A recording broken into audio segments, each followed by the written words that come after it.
रहमान सब तो पहले तो पंजाब हाउस ਨੂੰ बहुत सारिया ढेर बधाइयाँ मुबारक।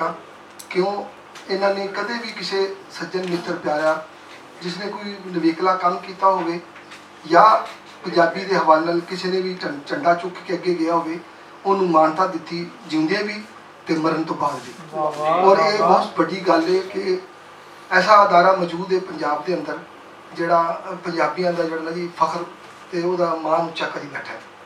तो दो चार गल्लां करांगा मैं कि मेरे बहुत बड़े बड़े सज्जन मित्र बैठे ने। मैं तो सीखिया ही इन्हां कोलों बैठ के घुमन साहब तो और बाकी दोस्तों को तो मैनू तो बजे गल करन दा ढंग ही नहीं है यकीन जानो। तो गल ये कि ये पंजाब ऐसा खूबसूरत खिता है कि जिसने हर दौर के कोई ना कोई सूफी पैदा किया है।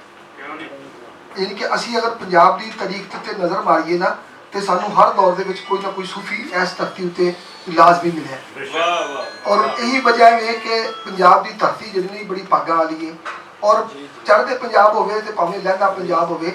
मैं समझना वा कि ये दो पंजाब है ही नहीं, एक ही पंजाब है। एक घर की दीवारां जिहड़ियां वो वक्रियां होंदियां ने ते साडे विहड़े इक्को ही ने, साडे दुख इक्को वर्गे ने, साडियां चीकां इक्को वर्गियां ने, साडे चाह इक्को वर्गे ने। ये ज़्यादा एक वक्ती तौर पर जो ये मामलात है।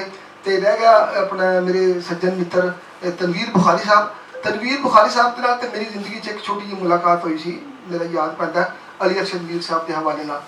ते हमेशा उन्होंने मुहब्बत ही दी ते क्योंकि अरशद मीर खुद भी एक सूफी बंदा सी।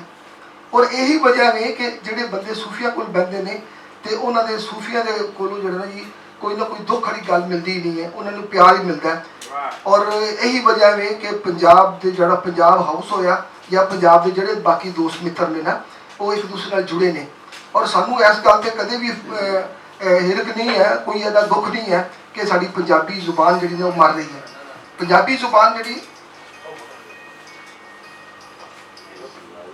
पंजाबी जुबान जी ना जी वो कदे भी नहीं मर सकती। क्योंकि इस धरती उत्ते एक कोने से शुरू हो जाइए तो सानू किस कोने से भी जाइए सानू एक ना कोई सूफी बैठा है। किधर जाइए तो सानू ख्वाजा नूर मोहम्मद मारवी मिलता है, अगर बाबा ताजुद्दीन सरवर चिश्ती मिलते हैं, बाबा फरीद मिलता है, सुल्तान बाहू मिलता है। तो ज़्यादा इस वास्ते कि यह पंजाबी जुबान जी ना जी ये जड़ा बहुत मजबूत ने। तो जिस धरती दियाँ जड़ा मजबूत हो वो किवें मर सकती है और किवें वसारी जा सकती है। तो बुखारी साहब वास्ते एक कोई शेर है कि मर मर एक बनावन शीशा मार वटा एक पांदे दुनिया उत्ते थोड़े रह गए कदर शनास सुखा। बहुत शुक्रिया।